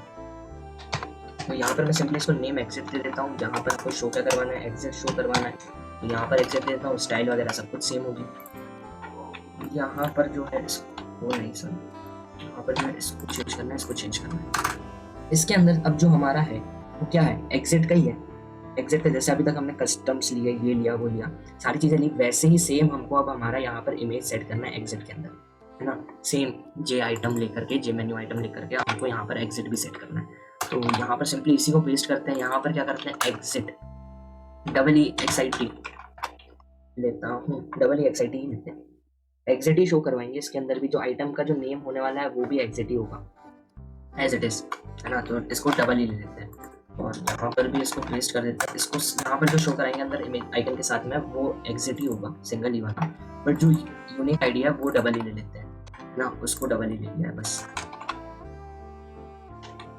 जो यूनिक आईडी है उसको डबल ही बस ले लिया है, ठीक है। तो बाकी जगह भी चेंज कर देते हैं, यहाँ से भी चेंज कर देते हैं, यहाँ पर भी चेंज करना है, इसको भी चेंज कर दिया। ये यूटिलिटी के अंदर नहीं है ना, ये एग्जिट के ही अंदर है ना, तो इसको सिंपली ये सिंगल ही एग्जिट के अंदर है। इसको एग्जिट ले लेते हैं। अब वापस यहाँ पे पहले इमेज तो देना है, इमेज का यूआरएल भी तो सेट करना है। तो इमेज का यूआरएल में भी सिंपल एग्जिट है भाई, सिंपल एग्जिट है। जावा क्लास को रन करते हैं। क्लास हमारी रन हो चुकी है, ओपन हो गई है, एग्जिट का ऑप्शन भी आ चुका है। एग्जिट पर क्लिक किया, एग्जिट का ऑप्शन विद आइकन हमारे फ्रेम पर विजिबल हो गया है। एग्जिट भी हो गया, सारी चीजें हो गई है। ठीक है, हमारा जो फ्रेम है, हमारा जो फ्रेम है वो कंप्लीटली बन चुका है। देखो हमारा जो फ्रेम है वो कंप्लीटली बन चुका है। अब जो हम आप सोच रहे होगे एज अ एडमिन के लिए हमको अलग फ्रेम बनाना था, एज अ कस्टमर के लिए हमको अलग फ्रेम बनाना था, तो नहीं, ऐसा हम नहीं करने वाले। यहाँ पर हमारा मेन जो फ्रेम होने वाला है वो एक ही होता है। हम जब हमारी जावा क्लास में को रन करके दिखाता हूँ, जो हमारा मेन स्क्रीन होती है जब किसी भी सॉफ्टवेयर की या प्रोग्राम की, तो उसका जो मेन स्क्रीन होती है वो सिंगल स्क्रीन होती है, एक ही मेन स्क्रीन होती है। ठीक है, मेन स्क्रीन सिंगल ही होती है। बस जो ऑप्शंस होते हैं वो विजिबल कस्टमर में कुछ विजिबल होते हैं और कुछ हाइड हो जाते हैं, और एडमिन में एज अ कुछ विजिबल हो जाते हैं और कुछ हाइड हो जाते हैं। तो वही चीज़ हमको करना है। जैसा कि हमने इंट्रोडक्शन वीडियोस में देखा था कि इंट्रोडक्शन वीडियो जो मैंने आपको एक्सप्लेन किया है, जो कि हमारी इस प्लेलिस्ट की फर्स्ट वीडियो है, उस वीडियो में जैसा हमने देखा था, तो उसमें जो एज अ एडमिन लॉगिन करने में हमारे पास क्या ऑप्शन होते थे, मेन्यू का ऑप्शन होता था, यूटिलिटी का ऑप्शन होता था और एग्जिट का ऑप्शन होता था, बस। ठीक है, सिर्फ इतने 3 ऑप्शन होते थे। साथ ही साथ में आपके पास एक अपडेट इन्फॉर्मेशन का भी होता था, लेकिन वो किस में होता था, कस्टमर में होता था। जब एज अ एडमिन आप लॉगिन कर रहे हो तब आपके पास मेन्यू का ऑप्शन होता था, यूटिलिटी और एग्जिट का। और एज अ कस्टमर जब आप आते हो, जब आप एज अ कस्टमर आते हो तो आपके पास मेन्यू का जो ऑप्शन है वो हाइड हो जाता है। आपके पास सिर्फ क्या विजिबल होता है, इन्फॉर्मेशन, जहाँ से आप अपनी इन्फॉर्मेशन को अपडेट कर पाओगे, यूजर जहाँ पे आप अपने बिल्स को पे कर पाओगे, और बिल का ऑप्शन जहाँ से आप अपनी बिल की स्लिप को जनरेट कर पाओगे। यूटिलिटी और एग्जिट का ऑप्शन कॉमन होगा, जो एज अ एडमिन अगर करेगा तो भी उसको यूटिलिटी एग्जिट का ऑप्शन मिलेगा, एज अ कस्टमर करेगा तब भी उसको यूटिलिटी और एग्जिट का ऑप्शन मिलने वाला है। ठीक है, अब चलते हैं वापस से हम हमारे कोड पर। अब हमने हमारे जो मेन स्क्रीन है उसको परफेक्टली क्रिएट कर लिया है। हमारी जो मेन स्क्रीन है वो हमारी मेन स्क्रीन परफेक्टली बन गई है। जैसे कि हमने लास्ट वीडियो में हमारी साइन अप स्क्रीन का जो बैकएंड में डेटा हम हमारे डेटाबेस में स्टोर करा रहे थे वो भी हमने करवा लिया था। अब हम चलते हैं हमारी लॉगिन स्क्रीन पर। ठीक है, लॉगिन स्क्रीन पर चलते हैं। हमारी जो लॉगिन स्क्रीन है उसमें हमको क्या करना है, हमारा जो भी बटन पे जो भी क्लिक होगा, हमारी जब लॉगिन बटन पर क्लिक होगा, उस लॉगिन बटन पर क्लिक जब होगा तब हमारे जो भी यूजर ने यूजर नेम और पासवर्ड को एंटर किया होगा, वो दोनों चीज़ें हमारे डेटाबेस में अगर अवेलेबल होंगी तब वो यूज़र लॉगिन कर पाएगा और हमारी मेन स्क्रीन पर जाएगा जो हमने बनाई हुई है। ठीक है, और अगर नहीं कर पाएगा, अगर लॉगिन गलत जो यूज़र नेम या फिर पासवर्ड डालता है तो उसको एक मैसेज शो होने वाला है, इनवैलिड आईडी या फिर इनवैलिड पासवर्ड। ठीक है, तो उसको शुरू करते हैं। तो वो चीज़ हम कहाँ पर करेंगे, हमने जहाँ पर हमारी लॉगिन बटन को क्रिएट किया था, ठीक है, e.getSource जहाँ पर हमने किया था वो करने वाले हैं। तो यहाँ पर हम करते हैं, यहाँ पर हमको पहले तो एज अ स्ट्रिंग लेना होगी, जो भी यूज़र वैल्यू एंटर करेगा वो वैल्यू एज अ स्ट्रिंग होगी। ठीक है, तो यहाँ पर जैसे मैंने एस यूज़र नेम जैसे साइन अप में लिया था, सेम वैसे ही लेते हैं। यहाँ पर सिंपली यूज़र नेम ले लेता हूँ और इक्वल्स टू करके हमने जो यूज़र नेम वाली टेक्स्ट फील्ड बनाई थी वो किस नेम से बनाई थी वो देख लेते हैं। यूज़र टेक्स्ट के नाम से हमने हमारी टेक्स्ट फील्ड बनाई थी। ठीक है, तो यूज़र टेक्स्ट, तो एस यूज़र नेम के अंदर user text dot gate text करते हैं। ठीक है, तो हमारा जो भी टेक्स्ट एंटर होगा यूज़र नेम में वो आकर के सेव हो जाएगा एस यूज़र नेम। उसके बाद वापस स्ट्रिंग बनाते हैं और स्ट्रिंग में लेते हैं एस पासवर्ड।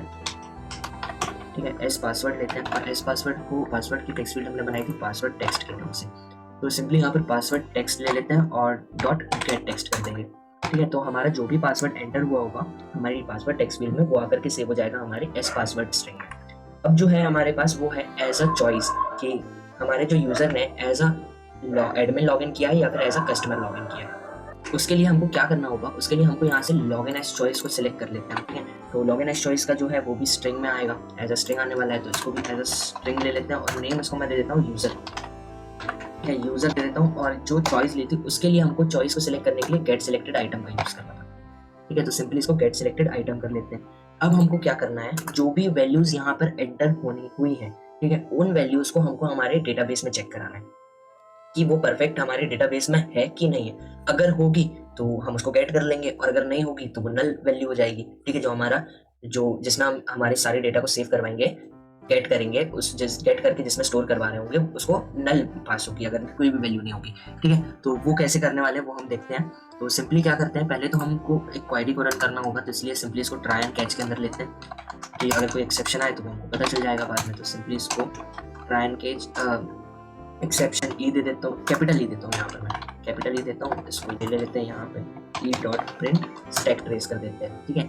अब इसके अंदर पहले क्या करना है, जैसे हमने लास्ट वीडियो में बताया था, जैसे डेटाबेस का एक constructor database C is equals to new database, ठीक है। अब इसके अंदर क्या होगा, सॉरी न्यू डेटाबेस, ठीक है। अब जो होगा हमारा वो क्या होगा, हमको एक क्वेरी रन करवाना होगी।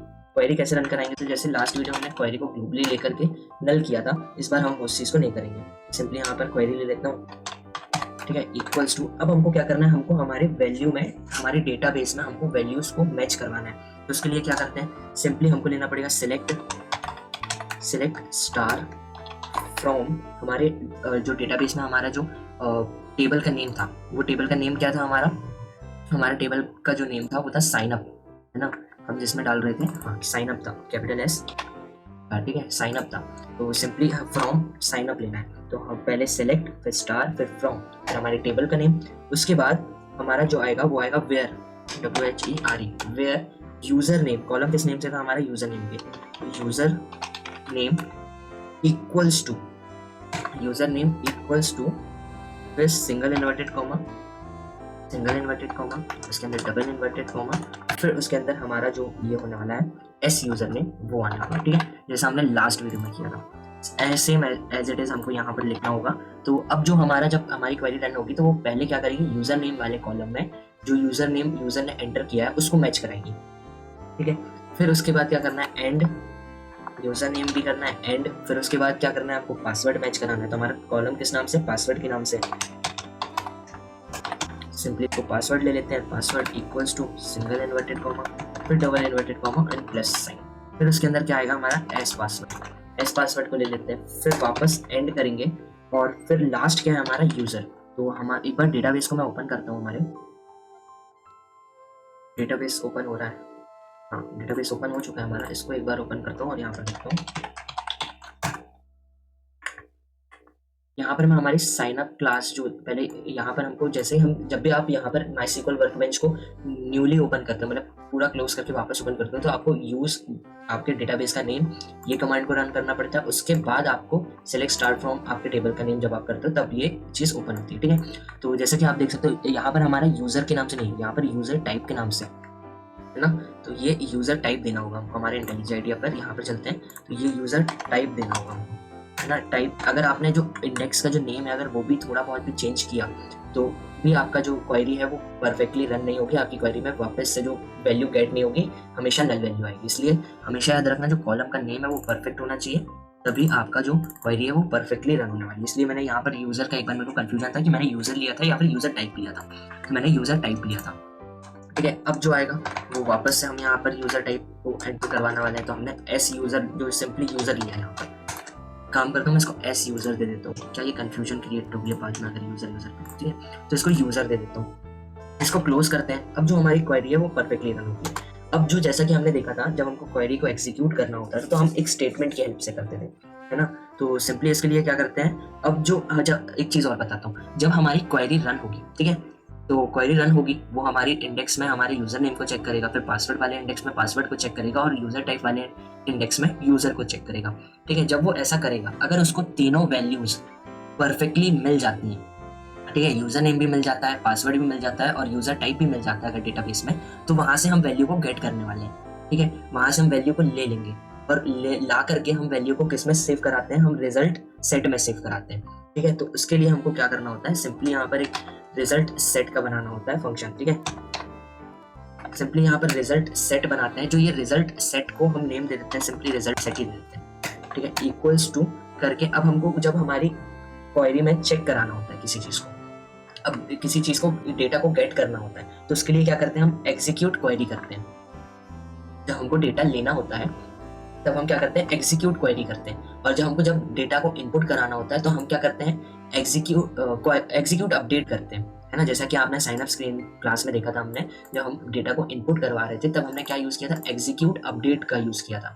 और जब हम लॉगिन पेज में जब हम वैल्यू को ले रहे हैं, निकाल रहे हैं हम हमारे डेटाबेस से और रिजल्ट सेट में स्टोर करा रहे हैं, तब हमको क्या करना होता है, एग्जीक्यूट क्वेरी करना होती है, ठीक है। तो सिंपली यहाँ पर हम क्या लेते हैं, यहाँ पे C जो हमने यहाँ पर बनाया डेटाबेस का C, उसके बाद स्टेटमेंट लेना होगा हमको, ठीक है, स्टेटमेंट, और फिर क्या करेंगे, हम एग्जीक्यूट क्वेरी करेंगे। तो सिंपल यहाँ पर एग्जीक्यूट क्वेरी करते हैं, ठीक है, सिंपली यहाँ पर एग्जीक्यूट क्वेरी करते हैं, और किस क्वेरी को एग्जीक्यूट करना है, ये जो हमने स्ट्रिंग के नाम से, स्ट्रिंग के स्टाइल में एज अ स्ट्रिंग हमने ये जो क्वेरी को करवाया है इसको करना है। तो सिंपली यहाँ पर क्वेरी दे देता हूँ, इसको क्लोज करता हूँ। अब हमारी जो क्वेरी है वो अगर डेटा होगा तो वो रिजल्ट सेट में आकर के सेव हो जाएगा, और डेटा नहीं होगा तो हमारा रिजल्ट सेट जो होगा वो नल होगा। अब हम हमारे रिजल्ट सेट हमारा नल है या फिर उसके अंदर डेटा है वो कैसे चेक करेंगे, तो इसको हमारा रिजल्ट सेट के अंदर डेटा है या नहीं है उसको चेक करने के लिए हमारे पास फंक्शन होता है डॉट नेक्स्ट का। तो उसको हम यूज करेंगे कंडीशनल स्टेटमेंट के साथ, इफ एंड एल्स के साथ में, अगर ये नहीं तो ये, ठीक है। तो उसको कैसे यूज करेंगे, तो सिंपली यहाँ पर रिजल्ट सेट ले लेता हूँ, डॉट नेक्स्ट करूंगा।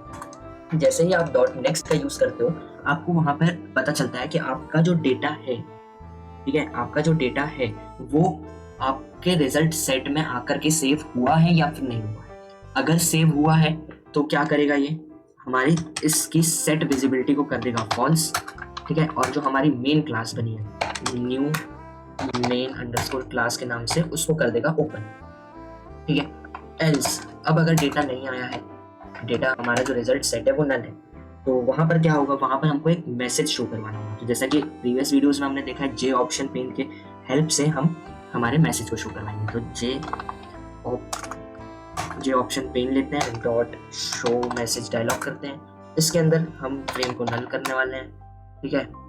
कंपोनेंट को नल कर देते हैं, उसके बाद हमको हमारा मैसेज देना होता है। मैसेज क्या है हमारा, इनवैलिड लॉगिन। सिंपली यहाँ पर इनवैलिड लॉगिन दे देता हूँ, ठीक है, इनवैलिड लॉगिन। ये हमारा जो मैसेज है ये शो होने लगेगा।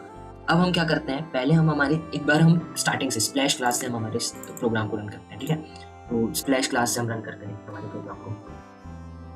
हमारी स्प्लैश क्लास आई, 3 सेकंड्स का होल्ड लिया हमारी स्प्लैश क्लास ने, और हमारी स्प्लैश क्लास जा चुकी है। अब हमारी लॉगिन क्लास आई, पहले हम क्या करते हैं, हमारा साइन अप करवाते हैं। तो साइन अप पे क्लिक किया, साइन अप पर आ गए, एज अ कस्टमर करवाते हैं, ठीक है। अब मैं यहाँ पर यूजर नेम दे देता हूँ पीसी कोडर, एवी कोडर देता हूँ, ठीक है, एवी कोडर।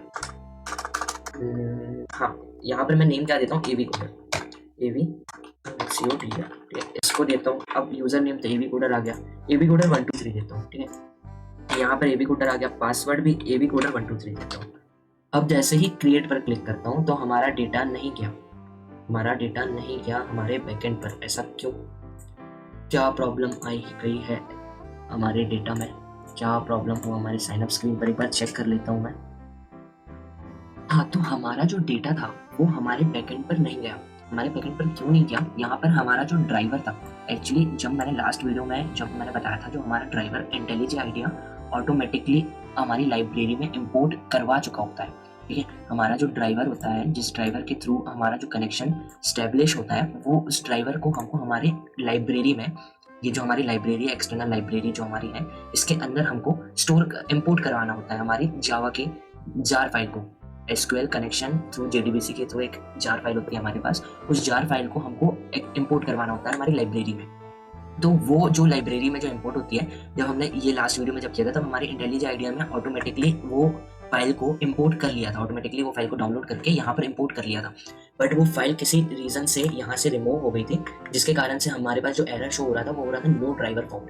तो इस एरर को सॉल्व कैसे करना है, इस एरर को सॉल्व करने के लिए आपको सिंपली मैं कमेंट बॉक्स में या फिर डिस्क्रिप्शन बॉक्स में एक जार फाइल की भी लिंक शेयर कर रहा हूँ आज वाली वीडियो में, ठीक है। आपको उसको सिंपली आपको डाउनलोड कर लेना है। जैसे ही आप उसको डाउनलोड कर लोगे, उस डाउनलोड करने के बाद आपको सिंपली फाइल पर जाना है, फाइल पर जाके प्रोजेक्ट स्ट्रक्चर पे जाना है। यहाँ पर जाने के बाद आपको लाइब्रेरी पर जाकर जाना है, और लाइब्रेरी पर जाने के बाद आपको जो ये प्लस आइकन दिख रहा है, यहाँ पर जो ये प्लस आइकन है, आपको इस पर क्लिक करना है, और यहाँ पर क्लिक करके आपको जावा सिलेक्ट कर लेना है।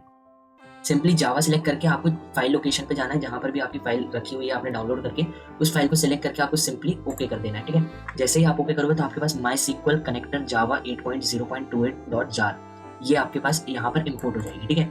जैसे ही आपके पास इंपोर्ट होगी, आपको सिंपली यहाँ पर अप्लाई का ऑप्शन विजिबल होगा या फिर ओके का ही ऑप्शन होगा, आपको सिंपली ओके कर देना। और आप जैसे ही अपनी एक्सटर्नल लाइब्रेरी पर क्लिक करते हो, जैसे ही आप अपनी एक्सटर्नल लाइब्रेरी पर क्लिक करोगे, आपके पास ये सामने आ जाएगा, ठीक है। जैसे ही आप अपनी एक्सटर्नल लाइब्रेरी पर क्लिक करते हो, आपके पास ये सामने 17 और यहाँ पे प्रोग्राम फाइल जावा JDK 17.0.2 ये लाइब्रेरी आपके पास इंपोर्ट हो चुकी है। जैसे ही ये लाइब्रेरी आपके पास इंपोर्ट हो जाएगी, आपका जो एरर आ रहा होगा, एरर आ रहा था वो रिमूव हो जाएगा। अगर आपके पास भी सेम यही एरर आ रहा है तो आपको सिंपली ये जार फाइल को इंपोर्ट कर लेना है, इंटेलिज आइडिया ऑटोमेटिकली ये खुद ही डाउनलोड करके इंपोर्ट करता है, बट इसने नहीं किया।